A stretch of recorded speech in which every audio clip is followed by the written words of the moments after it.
अपनी उन्नति, लौकिक उन्नति हो चाहे आध्यात्मिक उन्नति हो, बिना निष्काम सेवा के संभव ही नहीं है।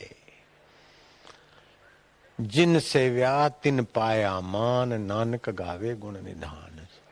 सब ते सेवा धर्म कठोर, आई सेवा सच्चाई से सेवा होनी चाहिए। नहीं तो आजकल तो हमारी रेलवे इतने साल से सेवा कर रही है, हमारी ट्रांसपोर्ट कंपनी इतने साल से सेवा कर रही है। अब सेवा कर रही है कि माल मलिदा कमा रही हो तो तुम ही जानो। नारायण हरि। मैं रिटायर हो गया सरकारी सेवा से सरकारी सेवा से रिटायर हुआ और बैंक बैलेंस कितना है?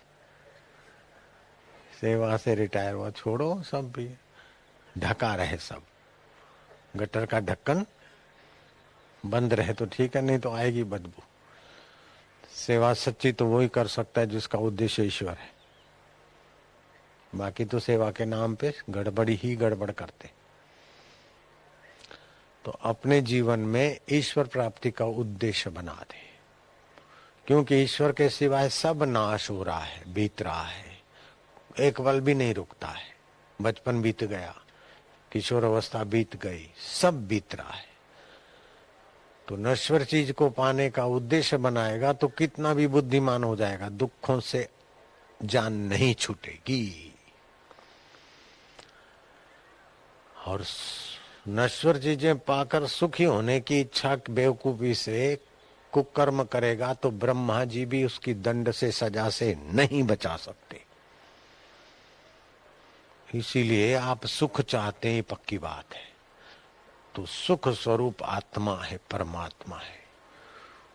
उसको पाने के लिए आप द्वंद्वातीत हो जाइए। निर्द्वंदो महाबाहो, निर्द्वंद। ये संसारी द्वंद्वों से कभी शाश्वत सुख नहीं मिलेगा। सुख आए तो आप उस सुख में भोक्ता बनकर कूदिए मत, दुख आए तो भोक्ता बनकर कूदिए मत। निर्द्वंद हो जाए, सम हो जाए, समता को बढ़ाएं। अपने विद्यार्थियों में ये गुण ले आओ। जरा जरा बात में चिढ़ जाना ये मूर्ख बच्चों का काम है, जरा जरा बात में हर्षित हो जाना ये साधारण मन के बच्चों का काम है। तो अनुकूलता में हर्षित नहीं, प्रतिकूलता में उद्विग्न नहीं होता, उसको समत्व योग की प्राप्ति होती है। और समत्व योग व्यवहार में कर सकते हैं। प्राणायाम, ध्यान ये सब सिखाओ, लेकिन बच्चों के जीवन में ये ज्ञान भर दो कि एक है अनित्य, दूसरा है नित्य। शरीर है अनित्य और संसार की उपलब्धियां है अनित्य। आत्मा है नित्य और परमात्मा है नित्य। नित्य नित्य का संबंध स्वाभाविक है और अनित्य अनित्य का संबंध स्वाभाविक है। शरीर अनित्य है तो इसको अनित्य रोटी, अनित्य पानी, अनित्य खुराक चाहिए और अंत में ये मर जाता है। खुराक भी पड़ा पड़ा खराब हो जाएगा, शरीर भी मर जाएगा। अनित्य का अनित्य के साथ साठ गांठ है और नित्य आत्मा का नित्य परमात्मा से सीधा संबंध है। तो हम आत्मा है, नित्य है। मरने के बाद भी हम नहीं मरते। दुख आने के बाद भी हम दुख को देखने वाले होते हैं, सुख को देखने वाले होते। और गुरु मंत्र की महिमा, ध्यान योग शिविर में आने की महिमा, बापू के सानिध्य में कोई बढ़िया शिविर करेंगे, खाली विद्यार्थी विद्यार्थी रखेंगे, मैं उसमें आने की उनको ललक जगा दो। प्यास जग जाए तो यहाँ तो खुला माल है, खाली प्यास वाले चाहिए। यहाँ तो बांटने के लिए मैं इंतजार कर रहा हूँ, आजा ले जा, आजा ले जा बस। ओम ओम नारायण नारायण नारायण। अपने ज्ञान के अनुसार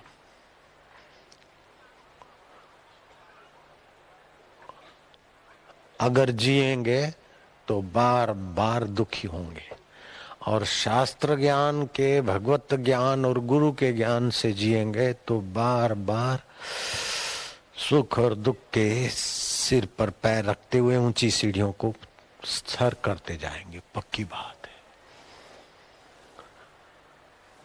तो ईश्वर प्राप्ति किए बिना दुखों का अंत कभी किसी का हुआ नहीं था, हुआ नहीं है और हो सकता नहीं है।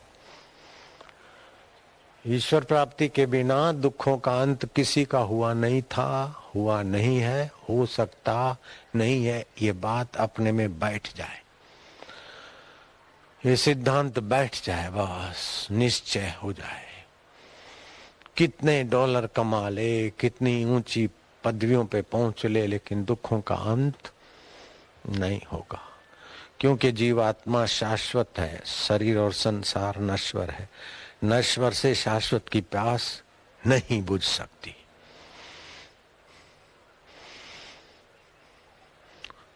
हजार हजार धोखे खाए, करोड़ करोड़ जन्मों में करोड़ करोड़ विपदाएं सही, लेकिन अभागी इंद्रियां, मन और विकारों का आकर्षण जीव को विश्रांति से वंचित कर देता है।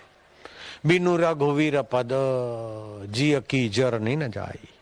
आत्मपद की प्राप्ति के बिना जीवात्मा की जलन नहीं जाएगी। संसार तापे तप्ता नाम योगो परम औषधः। संसार के तापों में तपने वाले जीव के लिए भगवत योग ही परम औषध है। आदत पड़ जाती है नश्वर का आश्रय लेने की, और जब भी दुख आता है तो लोग समझते हैं इसने दुख दिया, मेरे पाप का फल दुख है। दुख आता है तुम्हारे विकास के लिए, सुख भी आता है विकास के लिए। दुख आता है कि संसार की नश्वरता समझ लो, और सुख आता है कि सेवा करके अनासक्त हो जाओ। हम दुख में भी डूबते, सुख में भी डूबते हैं। डूबने की आदत पड़ गई और बोलते कोई दिक्कत नहीं, हाथी धस गया दलदल में, यूं कर रहा, बोले कोई दिक्कत नहीं। अरे मूर्ख, दिक्कत में जा रहा है। कोई दिक्कत नहीं, कोई दिक्कत नहीं, कोई दिक्कत नहीं, यूं कर रहा है और दलदल में गहरा जा रहा है। कभी न छूटे पिंड दुखों से जिसे ब्रह्म का, आत्मा का ज्ञान नहीं। तो विद्यार्थियों को चस्का लगाना है पास होने का, लेकिन अंदर में ये भी समझ देगा कि पास हो गए, कई कई डिग्रियां पा ली, लेकिन उनको ईश्वर प्राप्ति की अगर भूख नहीं है तो वहां भी डिग्रियां पाने के बाद भी काले धोले करेंगे और नरकों में ही जाएंगे। पास होकर क्या झक मार लेंगे।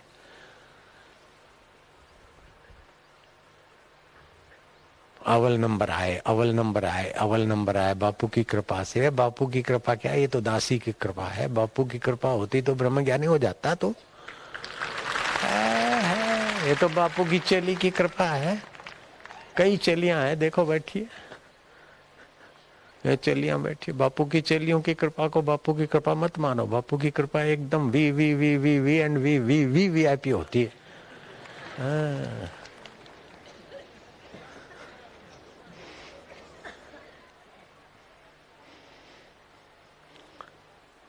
एक संत हो गए मस्तराम बाबा। कुछ वर्ष पहले उनका शरीर छूटा। बड़े से मस्ती से रहते थे, ब्रह्मज्ञानी थे।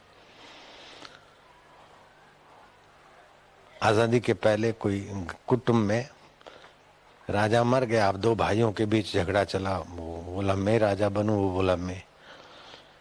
तो छोटा भाई श्रद्धालु था और संत के पास आया, आकर मनोती मानी कि बाबा अगर मेरे को राज तिलक होता है पिता की इच्छा के अनुसार, बीच में जो अड़ंगा लगाते वो शांत हो गया, मैं अगर राजा हुआ तो बाबा राज तिलक होते ही आपके चरणों में दंडवत प्रणाम करने आऊंगा। बाबा को बोला नहीं, मन ही मन ब्रह्म ज्ञानी के आगे मनोती मान के चला गया मस्तराम बाबा के पास। और महाराज वो हो गया राजा, हो गया राजा। तो दूर रथ को छोड़कर जूतियां उतार कर ताज रखकर नंगे पैर आया और प्रणाम किया। बोले बाबा तुम्हारी कृपा से मेरे पक्ष में निर्णय हो गया, मैं राजा बन गया। बोले चल साले, मेरी कृपा से? ये तो मेरी दासी की कृपा है। मेरी कृपा से तो तू हो जाता कि भाई तो क्या ऐसी बातें करता है। कोई दिक्कत नहीं, अभी दिक्कतें ही दिक्कतें है। राज बनने में कोई दिक्कत नहीं है।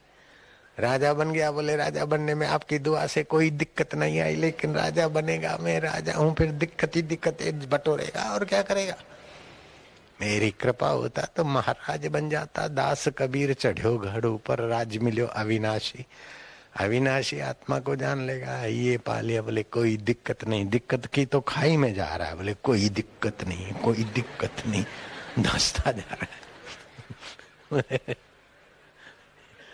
बोले बाबा सचमुच आपकी कृपा है? बोले चुप, मेरी दासी की कृपा हुई, माया की। मेरी कृपा होती तो भगवान में प्रीति हो जाती, राज्य में क्या प्रीति होती। ईश्वर की कृपा तब हुई जब संसार फीका लगे और भगवान ही प्रिय लगे, तो वो संत की कृपा पूरी उतरी, नहीं तो संसार मीठा लगता है। साईं ताजी कृपा है, ताजी कृपा है, हे थी वे हो थी वे, छड्डे में कि साईं ताजी दया, तुम्हारी दया हुई। अरे चुप रे, ठीक है, जा जा, ठीक है, बड़दादा की दया हुई। अब मैं काय को लड़ाई मोल लूं कि मेरी दया नहीं हुई। अच्छा दया हुई, जा, बड़दादा की दया हुई, जा इधर से। ओम नमो भगवते वासुदेवाय। ओम नमो भगवते वासुदेवाय। ओम नमो भगवते वासुदेवाय। ओम नमो भगवते वासुदेवाय। वासुदेवाय वासुदेवाय। प्रीति देवाय प्रीति देवाय। भक्ति देवाय भक्ति देवाय। माधुर्य देवाय माधुर्य देवाय। मम देवाय मम देवाय। आत्म देवाय आत्म देवाय। प्रभु देवाय प्रभु देवाय। गुरु देवाय। गुरु देवाय। ये सब उन्नति के साधन है। आत्मदेव, गुरुदेव, परमात्मा का नाम, सुमरण, प्रीति, ये सारे उन्नति के साधन है। राग, द्वेष, भय, शोक, ईर्ष्या, द्वेष, सब पतन के साधन है। धर्म के 10 साधन लक्षण है, अधर्म के भी 10 है। ये जिसने ऋषि प्रसाद में पढ़ा है या कैसेट में सुना है, हाथ ऊपर करो। धर्म के 10 लक्षण, अधर्म के भी 10 लक्षण। सुना है ना, बाकी के लोग सुन लेना, समझ लेना। पतन के 10 साधन है, उससे तबाही होती। उत्थान के 10 साधन है, उससे बेड़ा पार होता है। अब आप किसको पकड़ते? हम दोनों को पकड़ते, इसीलिए बीच में ही रहते हैं भांजे, बीच में ही रहते हैं। हो चाहे 100 जूता खाए, तमाशा घुस के देखेंगे, तमाशा घुस के देखेंगे। ऐसा भोगा, ऐसा भोगा, बेकार है यार, बेकार है। फिर आधा घंटे के बाद वही 10-5 दिन पहले संसार भोगा, पति पत्नी मेरे, कोई सार नहीं, वैराग्य आया, लेकिन वो वैराग्य टिकता नहीं। फिर 10-15 दिन के बाद बबलू की माँ गुरु, अरे आरामी मन। अभी 10 दिन के पहले तो करने के बाद पछताया था, फिर चुप क्यों नहीं बैठता रे? चाहे 100 जूता खाए। ओहो, तुलसीदास की पत्नी रत्नावली ने कहा, हाड मास की देह ममा, तामे इतनी प्रीति, 2 खड़ी हड्डियां, कुछ आड़ी हड्डियां, मांस, नसें, मल मूत्र, नाक में लींट भरी है, मुंह में थूक भरी है, बैक्टीरिया मरे हुए बदबू भरी है, कान से खुरेद निकलती है, आंख से कीचड़ निकलती है और नीचे से मलमूत्र निकलता है, और रखा क्या है? फिर भी शरीर प्यारा लगता है। उस चैतन्य को प्रीति करते तो कैसा भला हो जाता है। ये मेरे हाड़ मास को इतना प्यार करते तो इससे आधा अगर भगवान को प्यार करते तो। बोले फिर से एक बार कहिए। फिर से रत्नावली ने सुना दिया, हाड़ मास की देह ममा, तामे इतनी प्रीति, आते आधी आधी, जो राम प्रति अवश्य मिटे भव भीति, वो चले गए। लेकिन यहाँ तो लेडी न जाने कितनी बार जूता सूंघा दिए, सैंडल सूंघा दिए, फिर भी गुड़ गुड़ गुड़।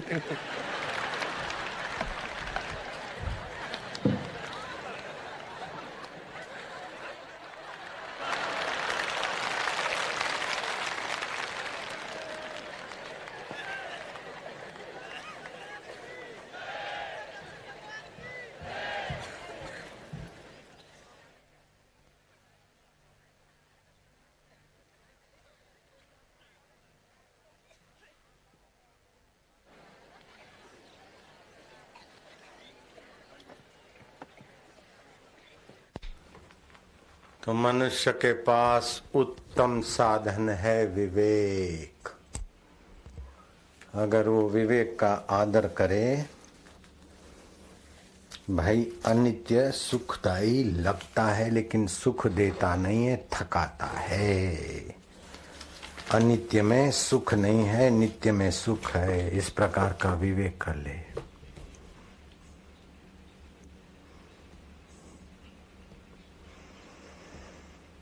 विवेक करने से सत्य में राग होगा और असत्य में वैराग होगा। असत्य की इच्छा, असत्य संसार के सुख की इच्छा को राग बोलते हैं और किसी परिस्थिति से नफरत उसको द्वेष बोलते हैं। ये राग और द्वेष ये द्वंद्व है।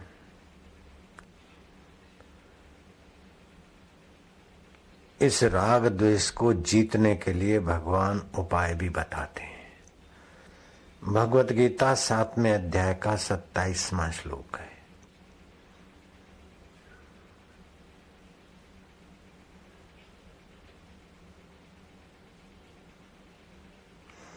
आप उच्चारण करना।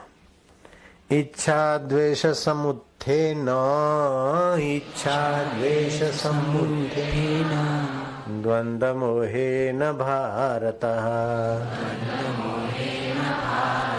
सर्वभूतानि सम्मोहम्, सर्वभूतानि सम्मोहम्, सर्गे यान्ति परम तपः, सर्गे यान्ति परम तपः। इसमें उद्बोधन बहुत समझदारी का परिचय देता है भगवान की दूरदर्शिता का।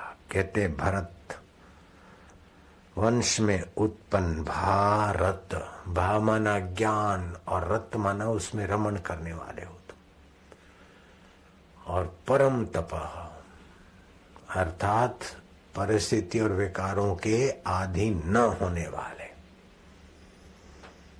ज्ञान में रत रहने वाले और परिस्थितियों के विकारों के अधीन न रहने वाले। हे भरत वंश में उत्पन्न परम तप, इच्छा माना राग और द्वेष से उत्पन्न होने वाले द्वंद्व मोह से मोहित संपूर्ण प्राणी संसार में मूढ़ता को अर्थात जन्म मरण को प्राप्त हो रहे हैं। इच्छा और द्वेष ये दो, मधु और कैटव। राग और द्वेष पौराणिक कथा है कि मधु कैटव नाम के दैत्यों से परेशान होकर देवताओं ने भगवान को प्रार्थना की और भगवान नारायण मधु कैटव से भिड़े।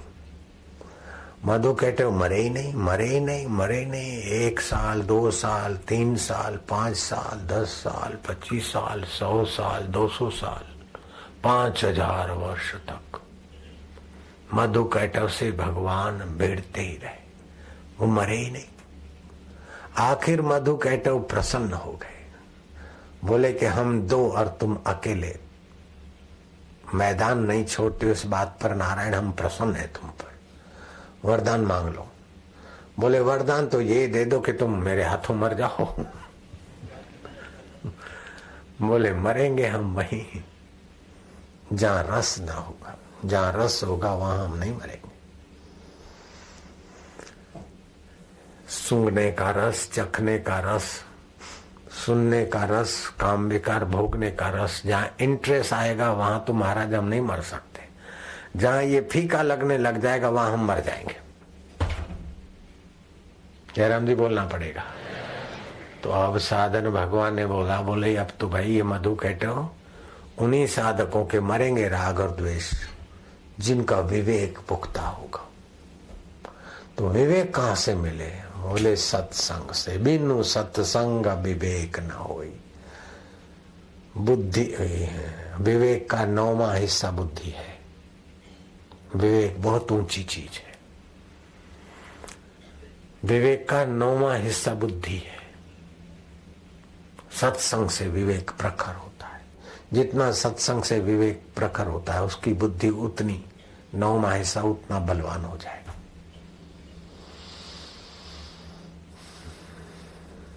बिनु सत्संग विवेक न होई। तो सत्संग कैसे मिले? बोले राम कृपा बिनु सुलभ न सोई। भगवान की कृपा अथवा संत की अहेतु की दया अथवा अपना पुरुषार्थ,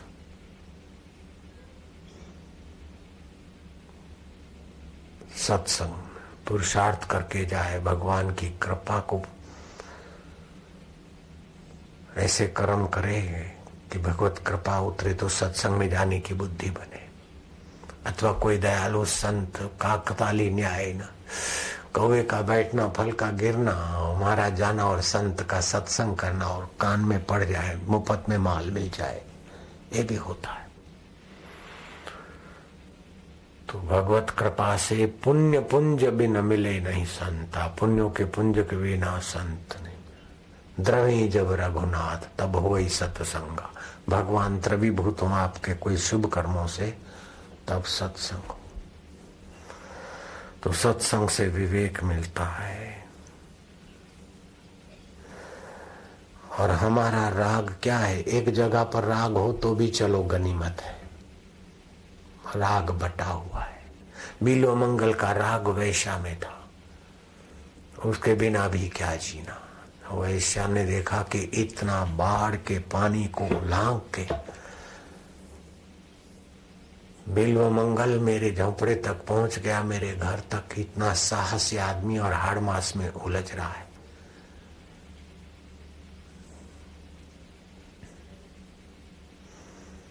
वैश्या ने डांट दिया। वही वैश्या में जो बिल्व मंगल का राग था वो भगवान में बदल गया। सूरदास, वही बिल्व मंगल में से संत सूरदास का प्रागट्य हो गया। तुलसीदास का राग था और पत्नी ने सुना दिया, वही राग काम का राग राम में बदल गया, संत तुलसीदास बन गए। ऐसे हमारा द्वेष भी एक जगह हो तो भी काम चल जाए। शिशुपाल का द्वेष भगवान में था। भगवान से द्वेष करते करते भगवत चिंतन तो हुआ न, भगवान में ही समा गया। कंस का भय था भगवान के प्रति। हमारा जरा इससे डरे, जरा उससे डरे, जरा इधर राग किया, जरा उधर राग किया, जरा उधर। जिनका भय है, द्वेष है, भगवान से भयभीत है, भगवान से द्वेष है, वो भगवत चिंतन तो उनका होता है, मुक्ति तो हो जाती है, लेकिन भगवत रस का आनंद नहीं आता। लेकिन जिनका भगवान से प्रेम हो जाता है, भगवान को अपना मानने से प्रीतिपूर्वक भजते तो उनकी बुद्धि में भगवत योग आने लगता है, भगवत सुख आने लगता है, भगवत माधुर्य आने लगता है। मुक्ति tó हो ही जाती, लेकिन इस रसीले जीवन के द्वारा यात्रा हो जाती, उनका उद्विग्न जीवन के द्वारा यात्रा हो जाती। गोपियों का भगवान में राग था, यार भाव था। कृष्ण को अपना प्रियतम लवर मानने वाली गोपियां भी थी, लेकिन वो एक जगह राग था। तो ये राग, सभी गोपियां ऐसी नहीं थी। हाँ, बहुत बुद्धिमान संयमी गोपियों का भी कमी नहीं थी, हर कोई लोलुप भी रही हुई। भागवत में आता है, कृष्ण कहते हैं कि गोपियां मेरे को जार भाव से भी भजती है। सुखदेव जी कहते हैं जार भाव से, लवर भाव से भी भजने वाली गोपियों का भी भला हो गया, क्योंकि भगवान भगवान है।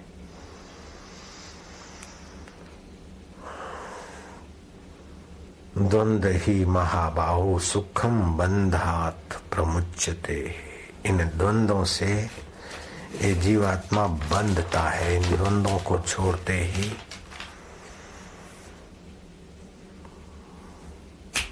निर्द्वंद मुक्त हो जाता है। तो राग और द्वेष यही द्वंद्व को पैदा करता है। तो राग रहित होने का उपाय क्या है? बोले राग रहित होने का उपाय है कि आपके पास जो भी वस्तु, व्यक्ति, योग्यताएं हैं, उसका दुरुपयोग करना छोड़ दो। शास्त्र और समाज के विरुद्ध उन वस्तुओं का उपयोग चिंतन बंद कर दो तो सदुपयोग अपने आप होने लगेगा। सदुपयोग अपने आप होने लगेगा तो सदुपयोग करने का अहंकार भी नहीं आएगा। मैं अच्छा करता हूँ। बुरा करने से बच जाओ तो अच्छा होने लगेगा। बीमारी छोड़ दो तो स्वास्थ्य आ जाएगा। जो भी आपका तन है, मन है, धन है, उसका व्यर्थ खर्च छोड़ दो, व्यर्थ का संग्रह छोड़ दो, व्यर्थ का अहंकार छोड़ दो। अगर रूप सुंदर है तो उसका अहंकार न करो, क्योंकि मिट्टी में मिल जाएगा। धन ज्यादा है तो कई धनवान छोड़कर मर गए। तन का, मन का, धन का सदुपयोग, सत्य की प्राप्ति में उपयोग हो। न संग्रह न व्यर्थ विलास, अपनी आवश्यकताएं न पीतुली, और परहित सरिस धर्म नहीं भाई। दूसरों को भक्ति मिले, ज्ञान मिले, सत्संग मिले, भगवान की प्रीति मिले, संयम मिले, विवेक मिले, वैराग्य मिले, उसमें आपके तन का, मन का, धन का, योग्यता का उपयोग हो जाए, दुरुपयोग बच जाए। विलासिता, संग्रह, व्यर्थ का चिंतन। दुरुपयोग से बचे तो चिंता गई। कई लोग बोलते बंबई छोड़कर दिल्ली जाएं तो सुखी होंगे। ये बेवकूफी है। दिल्ली छोड़कर कश्मीर जाएं तो सुखी होंगे, बिल्कुल ना समझ। कानपुर छोड़ के सूरत जाए, अरे बीमार हो जाएगा तो मर जाएगा जल्दी। समुद्र तटवर्ती निवास आयुष्य आरोग्य को ज्यादा है अनुकूल नहीं होता है। देख लो, जो मद्रासी है अथवा बंबई वाले हैं या सूरत वाले हैं, मूल सूरत में ही पैदा हुए और सूरत में रहते तो ठिंगने ठिंगने ठिंगने ठिंगने। राजस्थानी सूरत में दिखे, बंबई वाले, राजस्थानी वाले बंबई में दिखे तो जरा अट्टे कटे होंगे, लेकिन 2-3 जनरेशन के बाद कलकत्ता में जो मारवाड़ी गए हैं, 2-3 जनरेशन के बाद तो बापू पुकारेंगे। ऐसे ही बंबई में समुद्र तट पर जो भी गए हैं राजस्थानी, उनका जनरेशन धीरे धीरे कमजोर हो जाता है। शास्त्र में लिखा है, आयुर्वेदिक के आचार्यों ने कहा है कि स्वास्थ्य के लिए सबसे उत्तम हवामान मरुभूमि और सबसे हल्का हवामान दरियाई किनारा, समुद्री तट।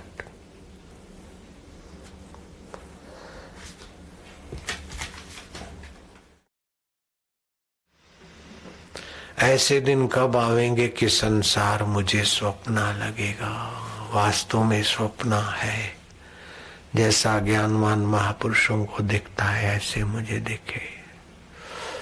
ऐसे दिन कब आएंगे कि सुख में और दुख में मैं सम रहूंगा। ऐसे मेरे दिन कब आवेंगे कि मान और अपमान मुझे स्वप्न लगेगा और चिदघन परमात्मा मुझे अपना लगेगा। ऐसे दिन कब आएंगे। राजा बलि को इंद्र ने जीत लिया।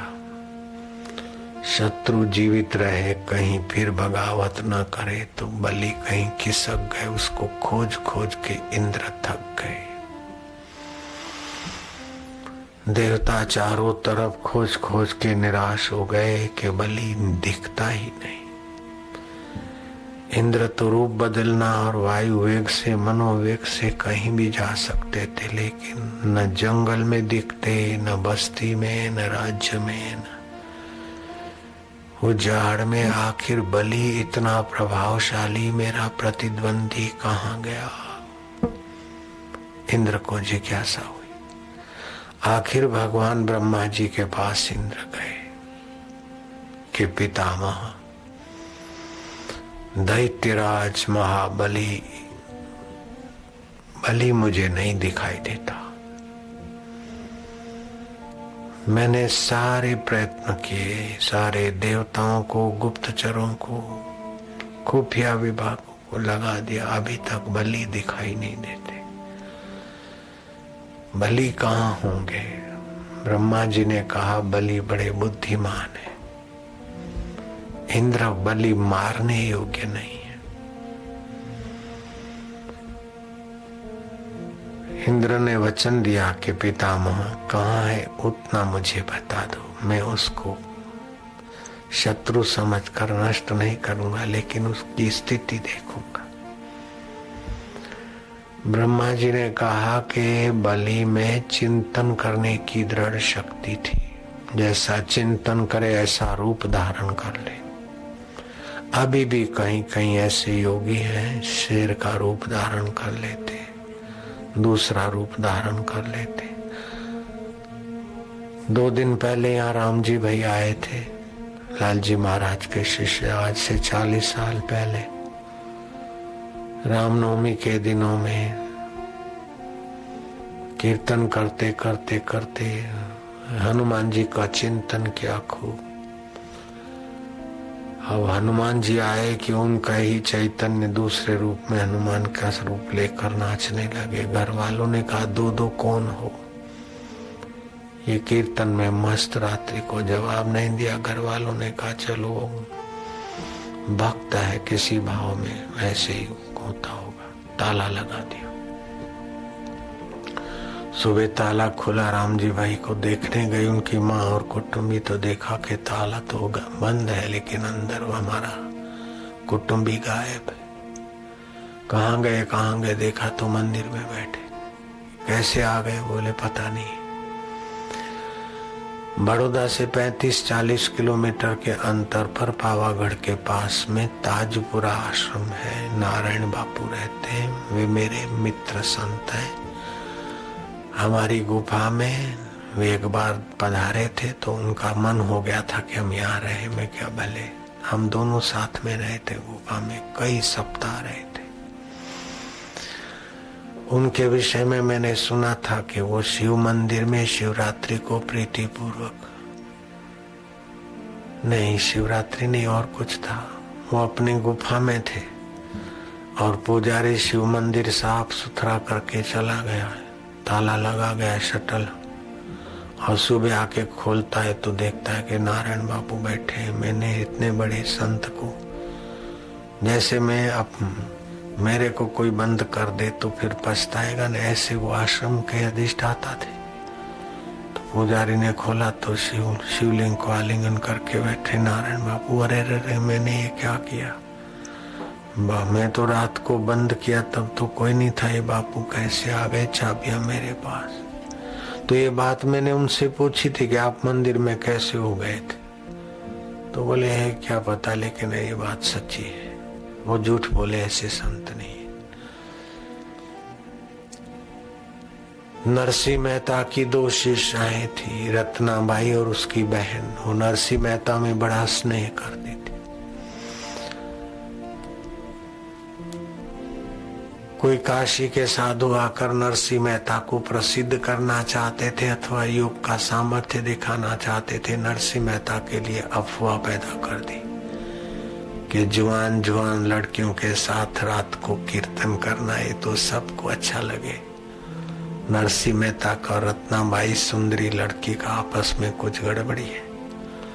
अब उस जमाने में इस बात को तो जल्दी लोगों ने पकड़ दिया, हल्ला गुल्ला हुआ। आखिर ये निर्णय हुआ कि नरसिंह मेहता अपने घर में भजन करें और 12 बजे बराबर, रात को 12 बजे वो कुंवारी कन्याएं उनके होठ पर पानी का गिलास रखती और तब वो पीते हैं। लड़कियों के भाई ने और बाप ने लड़कियों को खूब मारा पीटा और कमरे में बंद कर दिया रत्नाबाई को। और नरसिंह मेहता को गांव के चौरे में, गांव का जो विशेष स्थान है वहां कीर्तन करने का तय हुआ। नरसिंह मेहता कीर्तन करते करते जो काम रोज होता है, चाय की आदत, पानी की, भोजन की, शरीर को आवश्यकता पड़ती है, जरा सा कंठ सूखा, स्मृति हुई तो वहां जो कैदियों की नाई रत्नाबाई अपने पिता के कमरे में, घर के कमरे में बंद थी। उसको हुआ कि गुरुजी को प्यास लगी है। उसने वहीं गिलास भरा और भावना से गुरुजी को पहराने का हाथ की क्रिया मात्र कर रही थी। और लोगों ने देखा, उसके भाई ने, बाप ने देखा कि रत्नावती नरसिंह मेहता को पानी पिला रही है। वो अलीगढ़ के ताले होते थे चटांग भर की, तो कुंजी मेरे गजवन जेब में है, ये छोरियां इधर कैसे आ गई? भागे तो देखा कि वहां बैठे बैठे यूं कर रही और यहाँ उसका शरीर प्रकट हो गया। नरसिंह मेहता ने तुरंत गाया अपने भजन में, जो जो बोलो छलियो छली ने वयो जाए रे। तो आपका जहां दृढ़ मन होता है वहां शरीर प्रकट हो जाता है। तो राम जी भाई तो 2 दिन पहले आए थे, लालजी महाराज के शिष्य थे। गुलगुले होकर, द्रवित होकर कह रहे थे कि लालजी महाराज ने तो शरीर छोड़ दिया, अब आप ही हमारे गुरु हैं। ऐसे करके वो अपनी भावना व्यक्त कर रहे थे। तो आपके मन में दृढ़ भावना जहाँ आती है, शरीर वहां हो सकता है। ये बात योग वशिष्ठ में भी आती है कि मन के किए सब होता है। तो मन में ही शरीर बैठा है।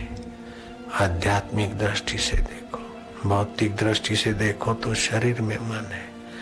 तत्व दृष्टि से देखो तो अखंड ब्रह्मांड नायक सच्चिदानंद प्रभु में शरीर, मन और दुख और सुख, सूरज और चंदा और सब लहरा रहे, फुरफुरा रहे, लीला हो रही है।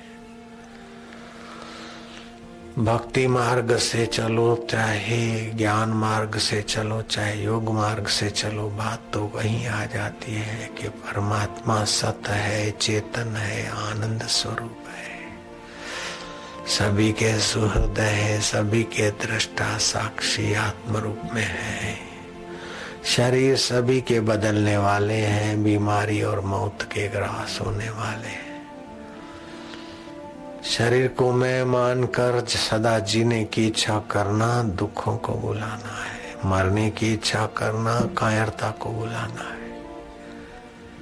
अपना निश्चय दृढ़ करो कि जो मरता है वो मैं नहीं हूँ, जो बीमार होता है वो शरीर में नहीं हूँ, जो चिंतित होता है वो मन में नहीं हूँ, जो राग द्वेष करती है बुद्धि वो मैं नहीं हूँ, मैं तो आत्मा हूँ, परमात्मा का हूँ। ओम ओम ओम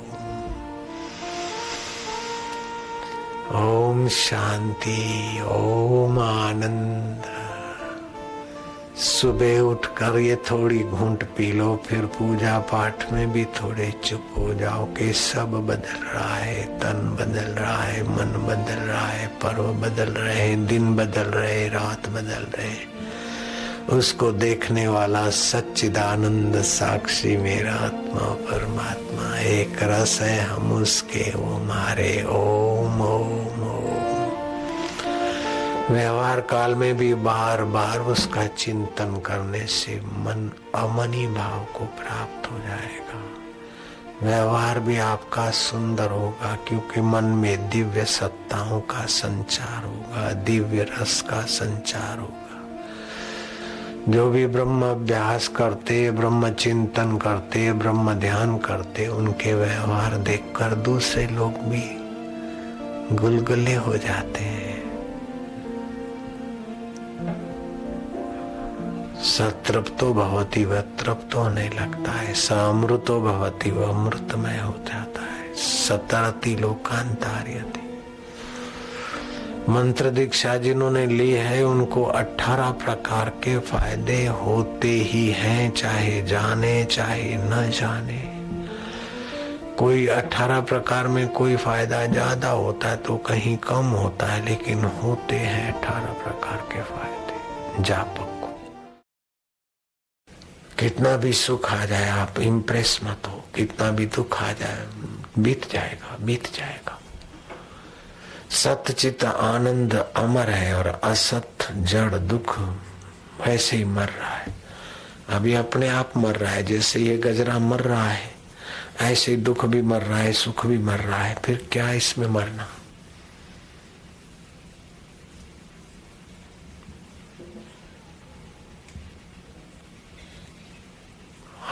पासिंग थ्रू, सभी पास पसार हो रहा है, पसार हो रहा है।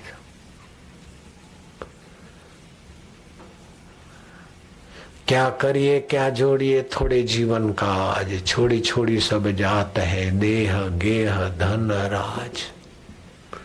शरीर की बड़ाई करने के लिए काय को मरे पीछे, जो बड़े में बड़ा है उसकी प्रीति के लिए सत्कर्म करके बाकी का समय सत्य जिज्ञासा में सत्य प्रीति में आ जाओ।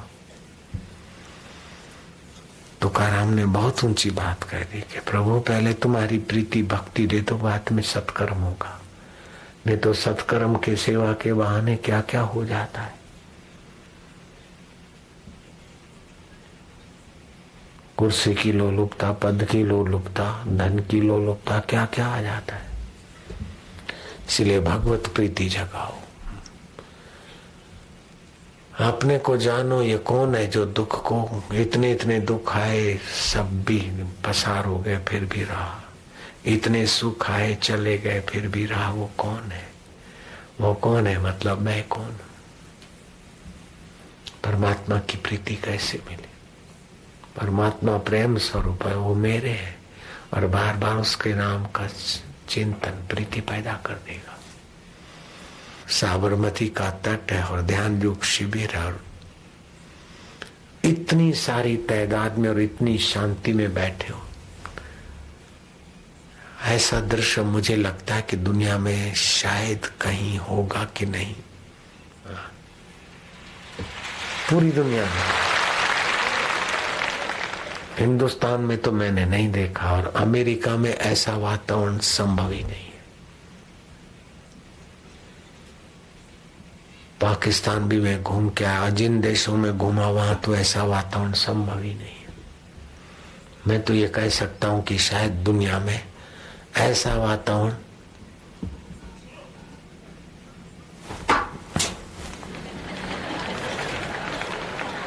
इम्पॉसिबल। ये अमेरिकन स्टाइल है। जो ज्यादा संसार को सच्चा मानते, शरीर को मैं मानते, उनकी बातचीत हाव भाव से शरीर बहुत हिलचाल करेगा। समझो देह में ही खूब बेचारे झूम गए। Europe America, too much action. अभी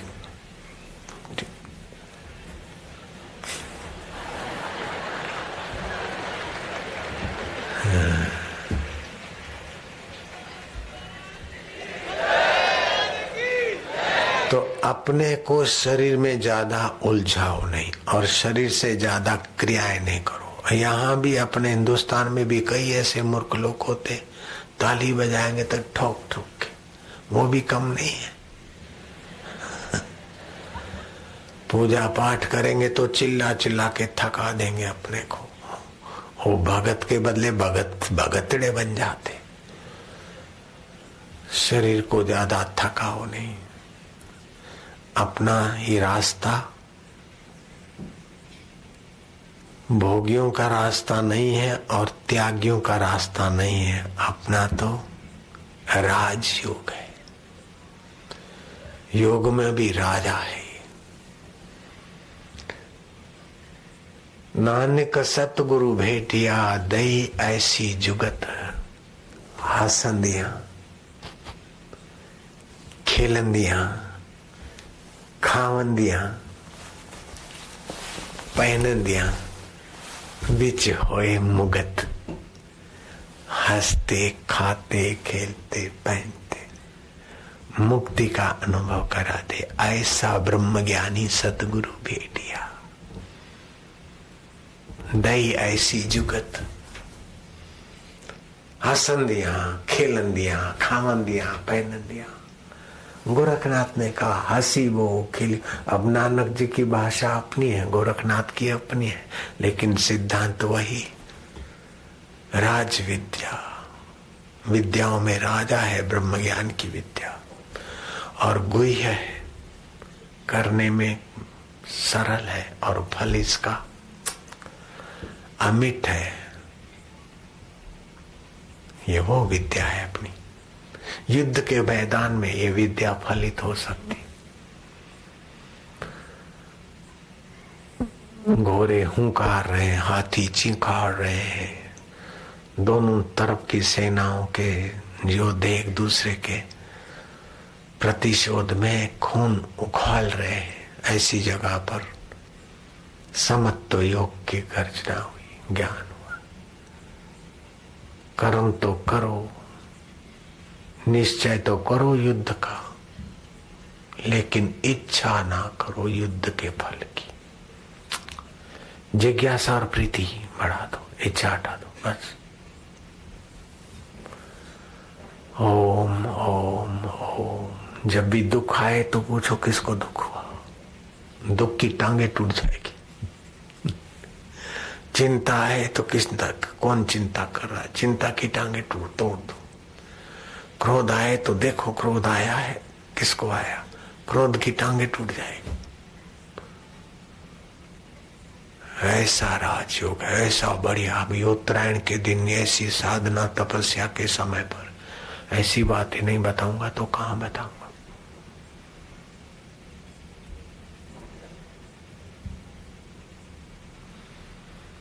गुरु को माने मानवी, गुरु को मनुष्य जानता है और देखे देह व्यवहार।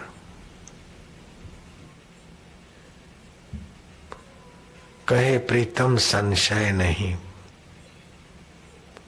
पड़े नरक मोझार। गुरु को मनुष्य देखता, उसके शरीर का व्यवहार ही तोलता है, गुरु के ज्ञान में नहीं टिकता तो तो नरकों में ही जाएगा। जहां के मस्तक गुरु नहीं, सो नर निगुरा जान।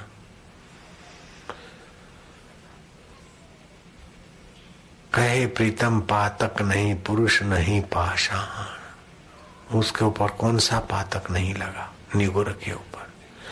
चंद्र बिना जेम जामिनी, कंथ बिना जेम नार। कहे प्रीतम एम गुरु बिना, प्राणी पशु गंवार। गुरु को तन मन सौंपिए, गुरु को तन और मन सौंप दीजिए। गुरु को तन मन सौंपिए, सर्वस्व प्राण समेत। कहे प्रीतम भव सिंधु में, बूढ़त बुझ ग्रही लेत। डूबते हुए का बुझा पकड़ के तार देंगे गुरुदेव। तो उसका मतलब ये नहीं कि ये बाहर के हाथ से बुझा पकड़ेंगे अथवा अपन पैर पकड़ ले, ये नहीं। गुरु के ज्ञान संकेत को झेल ले बस।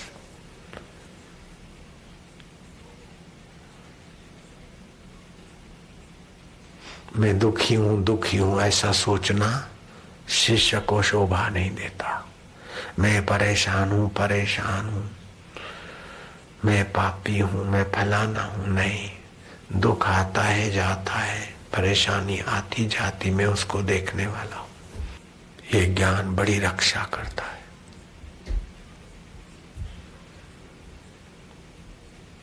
यस्य ज्ञानमयम् तपः, ज्ञान संयुक्त तप हो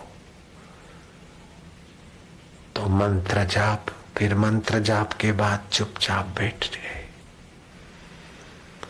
भगवान नाम महिमा अथवा भगवत स्तुति पढ़ी।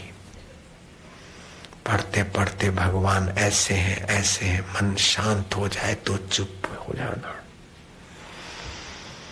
फिर मन इधर उधर जाए, फिर भगवान नाम जपा, गुरु मंत्र जपा, भगवत स्तुति पढ़ी।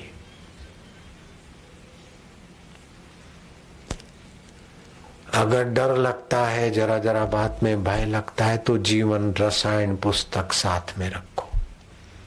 दिन में कई बार उसको देखो और उसी विचारों में निर्भय हो जाओगे। मृत्यु का भय सताता है, मंगलमय पढ़ो। कोई मर गया, उसकी याद आती है, मंगलमय पढ़ो और उसको सत्प्रेरणा दो। मृत्यु का भय सताता है तो ईश्वर की और किताब पढ़कर अपने आप की मृत्यु के साक्षी बन जाओ।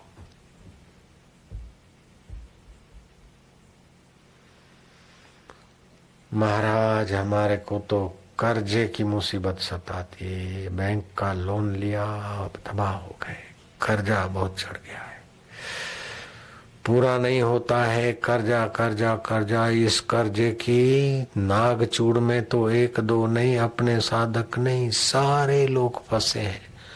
क्योंकि प्रचार प्रसार ऐसा ही है कि बस मॉर्गेज ले लो, गाड़ी ले लो, मकान ले लो लोन पर, लेकिन 5-7 साल में तो पैसे डबल हो जाते हैं। उधारा लेकर फिर रोते रहो। तुलसीदास ने ठीक कहा, रूखी भली सूखी भली सारी से संताप, जो चाहेगा चौपड़ी तो बहुत करेगा पाप। सादा सुदा जीवन, दिखावे बिना का जीवन, कर कसर वाला जीवन, कर्जा करके टिप टाप रहना, नींद आराम करना है। मकान मॉर्गेज करा के फिर धंधा करते, इससे मकान बेचकर ही धंधा करो। लोन लेकर धंधा अथवा लोन लेकर शादी, लोन लेकर गाड़ी, लोन लेकर। विदेश में तो ये लोन और क्रेडिट कार्ड ने तो आम आदमी को तो नोच के ऐसा कंगला कर दिया है कि वही गोरे जानते हैं बेचारे। ये तो हिंदुस्तानी जाते कर कसर से जीते, बाकी वे लोग तो मॉर्गेज में और ब्याज भरने में और क्रेडिट कार्ड में क्रेडिट लेस हो जाते। हफ्ते हफ्ते पगार मिलता है, शुक्रवार को उनको पगार होता है तो अड़ जाते, हेकड़ी में आ जाते। शनि और रविवार को पैसे लेने देने उड़ाते और सोमवार को बकरी जैसे हो जाते अमेरिका में। तो ऐसे उड़ाऊ क्या बनना और ऐसे क्रेडिट कार्ड क्या ले लेना कि जिसमें अपनी शांति भंग हो जाए। 4 दिन की जिंदगी, लेकिन उसको जीने का तरीका भी बहुत सूक्ष्मता से चाहिए। गुरुकुलों में खान पान और स्वास्थ्य की बातें समझाई जाती थी। अभी तो पिज्जा खाएंगे, जूस पिएंगे, दही वाली चीज खाएंगे, आइसक्रीम खाएंगे, भोजन खाएंगे, फिर आइसक्रीम खाएंगे तो वो ट्यूमर बनेगा, आगे चल के डाइजेस्ट पावर खराब होगा। ये बेचारों को पता ही नहीं। 15 दिन में 1 दिन उपवास जरूरी है। तो जो तामसी खान पान करते हैं, जो पापी हैं, वे आसुर योनि में जन्म लेते हैं। जो अधिक पापी हैं वो नरकों में पड़ते हैं, भीष्म पितामह ने कहा। जो साधारण पापी हैं वे फिर मृत्यु लोक में आते हैं। जो सात्विक हैं वो देवलोक में जाते हैं। जो भगवान के, विष्णु के, शिव के भक्त हैं वो उनके धाम में पहुंचते हैं। जो तपस्वी संयमी ब्रह्मचर्य रखते हैं, भीष्म पितामह जैसे ब्रह्मलोक में जाते हैं। और जो तत्व ज्ञान पाकर यही मुक्त आत्मा होना चाहते, वो यही मुक्ति का अनुभव करके शरीर छूटने पर ब्रह्म परमात्मा में लीन हो जाते। मनुष्य की जैसी जैसी रीत होती है, जैसा निश्चय होता है, जैसा पुरुषार्थ होता है, उसके अनुसार उस स्थिति में वो देर सबेर पहुंच जाता है। लेकिन नश्वर पुरुषार्थ, नश्वर चीज का पुरुषार्थ करे तो इच्छा में इच्छा पूर्ति होती तो आसक्ति बनती, और पूर्ति नहीं होती तो दुख होता है। इन भगवान को पाने की इच्छा नहीं रहती, वो भक्ति बन जाती है। भगवान मिलते तो निहाल हो जाते, नहीं तो भगवान के चिंतन में मिलने की प्यास में भी भगवान के धाम में पहुंच जाता। संसार को चाहते तो भटकना पड़ता और भगवान को चाहते तो मुक्ति हो जाती। इसलिए अपनी चाह में भगवान को रख दो। सुंदर तरीका है। पत्नी मिले, पति मिले, ज्वेलरी मिले, ये मिले, वो मिले, तथा किम, आखिर क्या। मुझे तो अपने आत्मा की सतता, चेतनता और आनंदता का अनुभव मिले, मुझे मेरे परमात्मा की प्रीति मिले। बॉस भजताम प्रीति पूर्वकम ददामी बुद्धि योगम तम ये नमाम पियांति थे। जो प्रीति पूर्वक मुझे भजता है, चाहे हमने उसको नहीं देखा, लेकिन वो तो हमको देख रहा है, जान रहा है। चाहे हम उन तक नहीं पहुंचे, लेकिन वो हमारे तक पहुंच जाएगा, क्योंकि उससे मिलने की इच्छा जहां से उठती वहीं बैठा है वो प्यारा।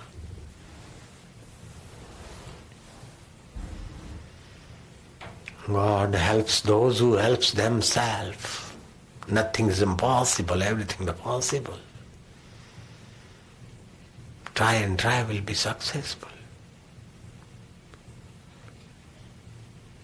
डॉलर के लिए लोग रोते, crying, wandering here and there for money is only for me. For what for? Oh, only for body, your body? No, your soul.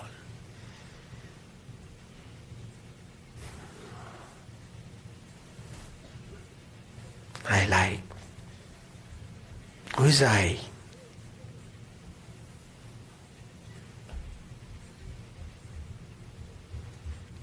Your mind is I, body is I.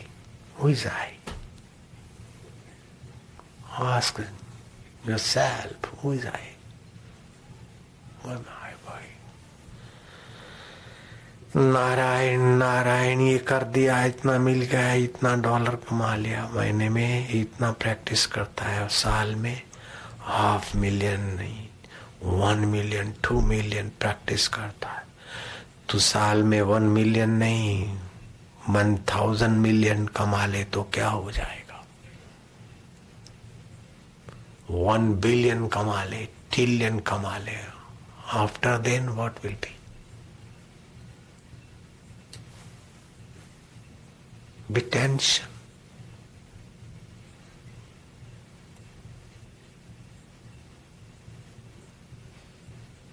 वही संसार को जितना चाहोगे उतनी परेशानी बढ़ेगी। संसार का तो थोड़ा बहुत कर लो, बाकी भगवान को चाहो, बस परेशानी मिटती जाएगी।